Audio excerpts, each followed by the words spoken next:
My name is Sarah Canilau, and I'm going to be doing Carpuject administration for fall 2018, Nurse 130. So my patient is going to be getting morphine 1 milligram over 1 ml. So what I'm going to do is when I check the MAR and I head over to the medication room, I'm going to get the medication from the Pyxis, and the vial from the Pyxis contains 2 ml of the medication, which means that there's 2 milligrams of medication in here. I'm going to have to waste 1 ml of this medication to be able to get my 1 milligram for the patient. Per hospital policy, I may need to have another nurse watch me waste the medication. So I'm going to go ahead and get my other nurse in here to have me waste the medication. So I'll attach the vial to the Carpuject.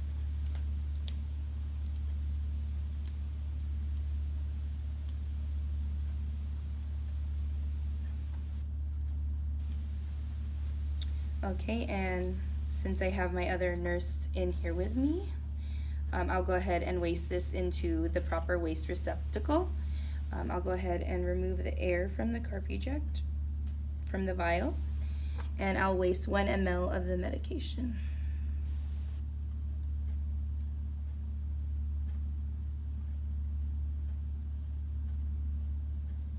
Okay, so now that I have 1 ml of the medication, I'll go ahead and bring this to the patient's bedside. So once I'm at the bedside, I'm going to have to check 2 patient identifiers. So that could be the patient's name and date of birth, and then I'll also do my third check and check the medication to the MAR and make sure I have the right medication, which is the morphine 1 milligram over 1 ml. Now per drug book, I'll have to administer that medication over a 2-minute period of time.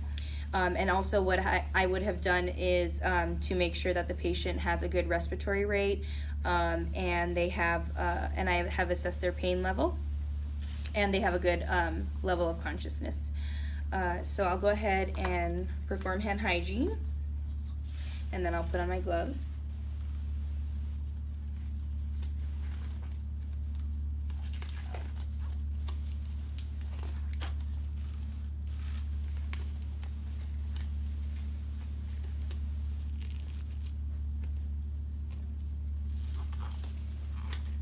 Okay, so what I want to do first is I want to make sure that the patient's IV is patent. So first I'm going to take a look at it and make sure that there isn't any redness or swelling, and I'm going to go ahead and lightly palpate around the IV site and make sure that the patient is not experiencing any pain. So what I'll do first is I'm going to go ahead and clean the hub of the IV for 15 seconds or for whatever the hospital policy is. So after 15 seconds, I'll go ahead and unlock the IV. Okay, and then I'll go ahead and get my saline flush, and I'm going to make sure that there's no air in my flush. And I'll attach the IV. And then I'm going to aspirate for blood return, and if there's blood return, that means that this is a patent IV. So then I'll go ahead and flush 5 ml of the normal saline into the IV.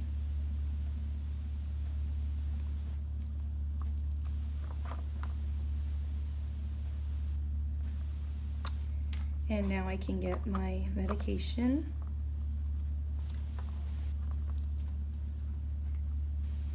And since I have 1 ml in here and I need to administer this over a 2-minute period, I'm going to administer 0.25 ml over 30 seconds. So I'll administer the 0.25 ml, and I'll wait 30 seconds, 0.25 ml, wait 30 seconds, 0.25 ml, wait 30 seconds, and then the last 0.25 ml, and I'll wait 30 seconds. And then I'll go ahead and attach my saline flush again to the IV, since there's medication that is still in the IV, and then I'll go ahead and flush the rest of my normal saline. And then once I do that, I can go ahead and lock the IV. I'll remove this from the Carpuject, and I'll dispose of the vial in the proper waste receptacle or in the sharps container. And then if I can either stay in the room and or I can come back in 5 to 10 minutes and then assess how my patient is doing after the medication administration.